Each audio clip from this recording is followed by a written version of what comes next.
Right, we're back. Certainly are. This was a great one, this, Paul. So do you want to introduce it? Yeah, this is the two sides of leadership. I want to go back, and we'll do a bit more. We wanted to about 45-minute session. This one today is. I really want to dig in though.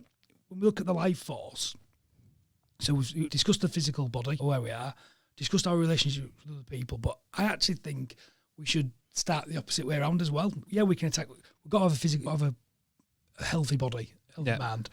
I think that's a given. We've got to continuously work on that. But I also think we've got to start bottom down and top down, and then we'll meet in the middle. And I think for me, it's about that relationship with ourselves. And so I think life and business is, we need to have some KPIs. And I always remember people saying, what you know about KPIs? But key performance indicators. And we need to have some numbers ourselves about what good looks like, but keeping it really simple. And something I've always done and tracked is, I've always had a life/family scorecard that I got introduced to many moons ago. I've shared this with you guys where it's a real simple, it's like I think it's called like a wheel of life, where really simply I score myself from 1 to 10 in a couple of different areas, and you can just sit there and go, right, how am I faring in these different domains? So for that, you've got business and life, you've got, which is like your career and mission, your money and your finances, your life purpose, so that sort of your personal growth, and your spirituality. People sometimes struggle with that. And then your love life in terms of your family and friends and your nearest and dearest. Yeah. Your social life, so your community. Also your environment is your house and your office, and that all set up for how you want it to be. And then your creative life, what you're doing on fun and recreation, and also health and fitness. And I think for me, it's something I've always scored. But if we was to simplify that even further and start saying, we know that we've got to work on our bodies, we know we've got to work on our relationships, and we know we've got to work on yourself. And for me, I've always done this. I've done a life/work scorecard, and I'm just going to summarise some of these. Yeah. So I score myself. I do this every quarter, every 90 days. I do this exercise. Score yourself from 1 to 10. So 1, you strongly disagree. 10, you strongly agree. So let's go through this with a pair of you then. You ready? Yep. So question 1: you're able to manage your time without distraction or becoming a slave to your schedule. So I'll score out of that. So if you're a wizard at it and you get it all, you nail it all, you're a 10. Able to manage my time without distraction. I think I'm a 6. You're a 6? I'd say about 6. 6, all right. Yeah. I manage stress and discomfort through rest, recreation, replenishment. 7. I think I'm about 6. I'm able to narrow my focus daily by setting clear limits and boundaries on my ambitions so work does not overtake my life. 7. I'm getting better at this, so I'm probably... It's a common theme here. I'm probably an 8. Here's a deep one. I feel comfortable living as myself at work and don't feel it necessary to hide any part of who you are. And what I mean by that is, so let's take that one about me being dyslexic. Yeah. My brain not working for many years. I'm asked that. I felt ashamed of it. Never wanted to talk about it. Talk about 70-30. There's certain tasks I'm no good at. And I'm comfortable now saying that's not my highest and best use. Yeah. Whereas before I'd try and fix it. And do it, yeah. Do it all. And get really uncomfortable by saying I'm no good at that task. Yeah. I've tried. But I'm like asking an elephant to climb a tree. As much as it might want to climb a tree, it's not going to. It's not going to be able to do it. Do you get it? Yeah. Yeah. So where would you score yourself on that? That's a real hard one, that, because my role in here prior to you starting was jack of all trades. It was do everything and whatever's needed in the business to do it. Now we've got a team of people around me to take these tasks away. I am getting a lot better. I wouldn't say I'm an 8. I think I'm more of a probably 6.5, 7. I'm getting better. Nice. I'm probably quite good at this because I talk about my journey every day. I'm quite comfortable with myself. I think that story you've shared today, though, about letting go of things as well. Yeah. Just getting more comfortable with yourself. Yeah, I'm quite... Whereas you might have felt that you was letting everyone down before all that. Oh, tremendously. Yeah, so I'm probably an 8.5 there. And then here's a key one. I'm able to manage all my resources, such as time, talent, energy, and money, in a way that makes me feel that I'm successful. I ain't so bad at that, I think. The key for me on that one, out of all that, my time, your own talent and your own energy, I think that's the key. Because we've all got our own highest and best use, but my challenge to the area is, are you spending it on the right areas? Your 70%, what your highest and best use, how much are you deeply doing that throughout the week? Yeah, my 70-30 a couple of years back was nowhere near, but it's nearly there. Where I challenge, and we know this, is admin. Loads of There is a lot of admin in the the set. working on. The set same as me. tasks I've I'm got still lots of doing. admin, working on automating stuff that way. Yeah, I'm doing everything. My probably highest and best use in What are you doing? doing what I'm doing, it's doing other stuff. So you've got a challenge. So I've got a challenge and I'm working on it. Yep. I'm working on it as and when I can. That will be changing. And then I believe my talents and abilities are well aligned with my work. Yeah. Yeah, I think that's... yeah, it's sort of fair, isn't it? Yeah. And... Where you just got yourself then? On that one? Are we taking into account tasks we shouldn't be doing? Yeah, I'm going to go 7 again then. I've still got improvement to make. I believe my talents and abilities are well aligned to my work. I think I'm quite decent at this if I understand it, because the talents that I haven't got, I'm quite good at asking. Is that... You don't like the marketing bits, do you? If you had to do a brochure or slide deck, they're the bits you don't enjoy. No, but that's where that's not my highest and best use. He delegates that stuff out. I delegate that stuff out. So, whereas before, I'd have spent 5 days thinking, how do I do this? Now, I've put procedures in place that I've got the vision in my head of what the brochure should look like, and then I get it done. No, that's good then. So what's your number? 8. 8, wow. Leon doesn't agree with me there, I'm does just he? You could see his face. Could see it. Not my talents or my abilities. So I don't struggle making work-related decisions. This one's a good one.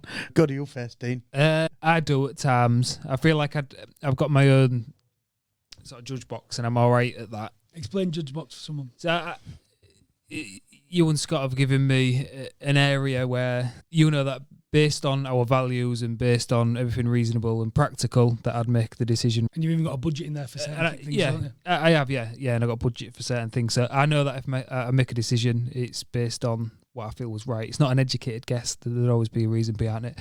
And I do feel comfortable with my judge box, but I think at times I do ask certain questions when I know what answer I'm going to get back. And maybe it's because I think it's something where you or Scott might have a slightly different spin on it, which is why I generally ask. I'm going to go 7 again on that. I'm good outside there. All the guys will come and ask a question, and 99% of stuff I can answer, but there's certain things that I can't, which I do still come to Scott and Leon for. So I'd say about a 7 on that.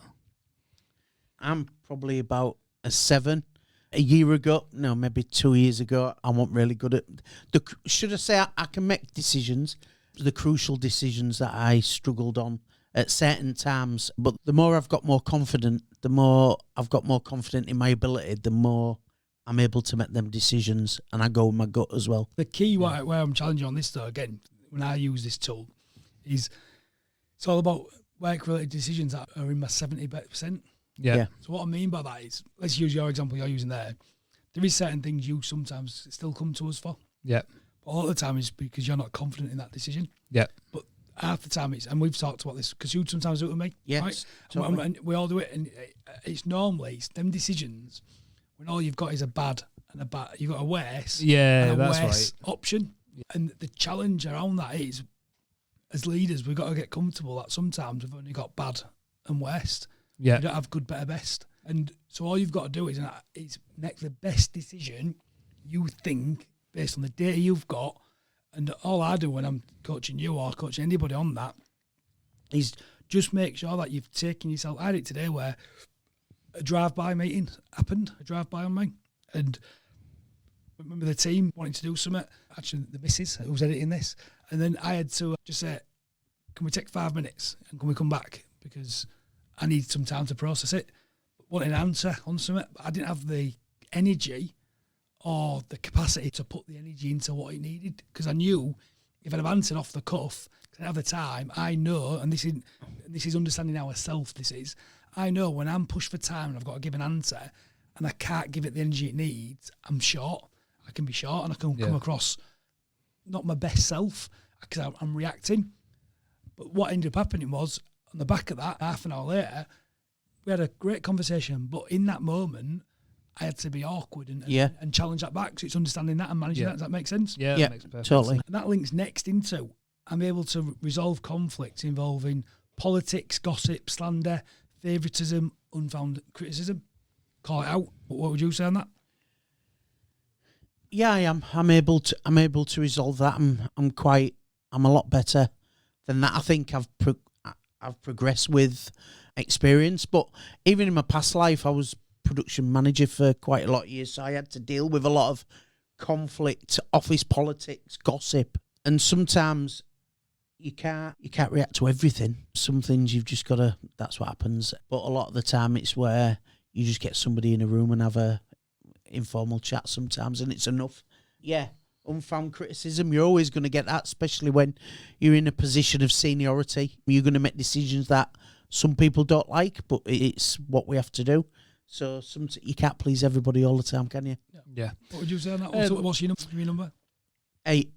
I think now as an organisation for calling that out, I think we are pretty good. I think at one point when there was gossip and whatnot and things going on, it escalated into a path that it never should have gone. I think as a team and the culture we've built, I think we've got the right reporting mechanisms for things like that now. So I think we've got data, but then we've also got the values in terms of radical honesty. Yeah, and we do the giant assessment as well, don't we? Which is once a quarter, and that goes out to every single member of staff. You might not have seen this, Paul, but it gives every member of staff the voice to put down on paper what's working for us and what's not quite right. It includes things like gossip, doesn't it, for teams, and it gives you a percentage of how well your team's performing. But it's anonymous, so people. No, I'm aware of this. I've heard you talk about it before. So people feel safe because we don't know who's filled it in. But we want the data so we can drive them conversations. And I think that is key. And my feedback, I think you two are exceptional at them bits anyway, at managing that. But it's something that we've got to be mindful of, because one little conversation here can quite quickly escalate. Yeah, and I learned a good lesson from that. Do you remember the pots and pans during lockdown? Do you want me to go into it? Yeah. Because I think I found it really highly amusing, this. But it was like a comms thing, mainly from my side, but it was during lockdown. The offices was obviously empty. We had all policies and restricted. Let's lean this up though. Because we were still working throughout the pandemic, the amount of restrictions we had put into us, which I would say prohibitions, not inhibitions, prohibitions. We've not only got to do our work, but then we've got to have the offices cleaned in certain ways. We've got to do these different processes. It was hell, wasn't it? It was, yeah. And we'd started trickling staff back into the office, and Leon had some meetings, and there was some. Nobody had done anything about it. There's just some pots put inside, like cups when guests come in for a drink. But what was interesting, we didn't have enough room like we have now. So we used to have to double up on I think I'd done a sales meeting, and then someone had a drink, and basically the drinks hadn't been cleared. Yeah, but it was a sales meeting. I'd put my hand up, not done it, not moved them, not with bad intentions, but just not moved the cups. We call it cup gate. Yeah, but I think to be fair, part of it was we left them thinking it was that the guys at the time wouldn't touch them because of COVID. Everyone was scared to pick up a cup, weren't they? That was the driving. So they got left there, and this tension built up, and then Scott's called a chat out in front of, it's like a chat we do what goes to our staff, and he was just asking what we're doing with these pots, and I think you and Scott maybe had a conversation about, oh look, can get one of the guys to clean them, but the guys backed down at it and said, no, we're not touching these because the guests' cups, Leon needs to address it. So I picked it up on part of the team, but I pointed it at Leon as to say, well, Leon's responsible, he should be cleaning these, because my back was up, because what the team was telling me, I was trying to protect the team, and it just went Did it go? something as silly as washing cups. Yeah, but this is the point in terms of, as tight as we are as a team, you imagine the culture we have got, we're having Cupgate, because there's a lesson in it from a giant point of view. There's a lot of prohibitions. Yeah. Because from a test, we was having to do tests. Yeah. And also, there was certain people it was when we was allowed to have visitors back in the early days. So we were starting to, but you could be, so I think it was in the early days where it was like a metre apart and 2 metres apart. Yeah. So some people weren't happy about guests coming in, but then on the flip side, I'm pushing from a company point of view, because if we're not selling to new businesses, we haven't got a buddy come to the least. I think. But what was really interesting, when we come together and we called it out, how are we going to fix it then? And the answer was so simple. What was the answer, Dean? Paper cups. Paper cups. I remember that. Do you remember it? And we've Still got paper cups. And we use that as a crux, because how many times have you argued over something that is technically an inhibition stroke prohibition? So if you think about it there, I just generally forgot. It just didn't happen. But the irony of it, we've got a dishwasher, so no one has to do Yeah, that was the other thing. the other irony, no one had to wash them. Yeah, no one had to. Yeah, no one had to actually wash But them. the point we're making there is things can really quickly escalate if you're not communicating effectively. Yeah. And that was because we was communicating digitally. Yeah. We weren't always in the office at the same time. Yeah. Loads of different reasons. And I think that's where it comes back to what I always like to think. Them three areas is how we in our relationship with our body, how with our relationship with others, Yeah. and our relationship with ourselves. And I think it all wraps it up nicely. I think where I want to go on this, because we will pick this up on a separate one, because I've got some other questions around this, but I think the point I was trying to make there is I think it's really important that anyone listening can do that life and work scorecard. You don't have to be a leader to do that in terms of they're all about Can personal. evaluate their own life, can't they? Yeah. And I think where I want to link into this again a bit further is the sort of second part of that, and we'll finish on this really, is the importance of having one, you've got to look at that for yourself, but then also you need a champion, a friend, or someone who can hold the mirror up against you. Something else we do is a family stroke spouse scorecard. Do you want to talk about that when we first did that? Yeah, so we send the scorecard out to our wives, our partners, and the scorers in several areas of our lives about how do we take work home, how good are we at the dinner table. I'll run through them real quick. What works a reasonable number of hours on the business? Yeah. Schedules time for exercise, hobbies, not just work. Makes time for me and family activities. Yeah. Never misses family activities for work. Brings an acceptable amount of business work home. Helps with household responsibilities. Schedules vacation time that is not around business events. Never checks the phone during dinner and family activities. Supports my work-related activities equally to his. Truly wants the best for me and our family. General satisfaction with our relationship. Deep, aren't they? Makes time and plans and arrangements for dates. We're aligned with our family. Communicates regularly about our relationships and works proactively to resolve issues. And we get scored across them areas. We've done it for years now. We added you on into the mix. Yeah. What would you say you've learned going through that exercise? I was the worst for checking my phone at dinner table, checking my phone and working whilst I'm on holiday. And I knew it was there, but when your wife calls out and you see it on a bit of paper in front of you, it's more real. It's painful, isn't it? It's painful, yeah. And I remember the day she read it out, she said, how honest do you want me to be? And I want you to be 100% honest. I need to know what areas I'm lacking in. And it's, even though you know you're doing it, it's more of an eye-opener. And again, back to earlier on in the podcast, it's why I leave my phone downstairs. And it's little tips like that you get from it. But yeah, what about you on that? What have you learnt from that? Well, it's quite interesting. I was only having a conversation. I've just come back from visiting family up in Edinburgh, and we've gone away because one of that is about me booking dates and trying to tie things in. What's been really interesting in terms of, and it's interesting because I had this bit of banter with you and Scott, and when the scores are coming up, everyone's like, he's trying hard. So listen, 100%, yeah, I'm trying hard. Because I don't want my scores up to be up because I'm going to IT Nation. I want my scores to be up so I've got the best relationship I can possibly have with my wife. So 100%, yeah, I want my scores to be the best they can. And I think, well, I was having this debate with Zoe on it, and she's listening to this now. But I said, you don't get scored. And not that I wanted to get scored, but you can say that I'm doing it for whatever reason, but I'm trying. Yeah. Very trying, as she would say. So I think what I've learned is it's just a way of holding a mirror up to yourself, because you don't realise how it impacts your life. And it's even down to, we've just been up on the train and I had to have a negotiation in terms of, I love learning and what's the expectations of this journey and vice versa, and what good looks like. And so I wanted to watch some Netflix. So she's watching her Netflix and I'm reading my book. And yeah, the book is about business. Yeah, it is, but I enjoy it. I wanted to read it. But I negotiated that before I got on the train. Yeah. We set expectations up about what good looks like. So it's not a problem. I'm going to take this home. You're going to nick it. I'm going to do it. We can say. What do you think? What do you think I'll get? We'll set you up. I know. I already know yours. Kim rings me all the time. But we'll set you up. I think before you can even get into leadership, I think where it's important is, if you think of what we've just spoke about today on the podcast, it's understanding ourselves. You know where we are, ourselves, and then starting with the nearest and dearest relationship. And you might not be in a relationship. So you might be a leader listening to this at work. So then there's a leadership scorecard which is similar in some scenarios, and I'll quickly run through the leadership scorecard. Defines vision and sets clear direction for the business. Yep. Communicates expectations clearly and directly. Holds self and others accountable for commitments. listens and asks clarifying questions. That was bad for me when I first did that one. Wow, that was painful. Seeks facts and multiple perspectives before drawing conclusions. Again, I used to struggle with that because I think I'd go through the gears too quick, and I think You're good at that though now. We're working on that, all of us, aren't we? And that's back to your point though, what you mentioned. We've got to slow down to speed up, haven't we? Yeah. Understands my career goals. Is a developer of people and builder of teams.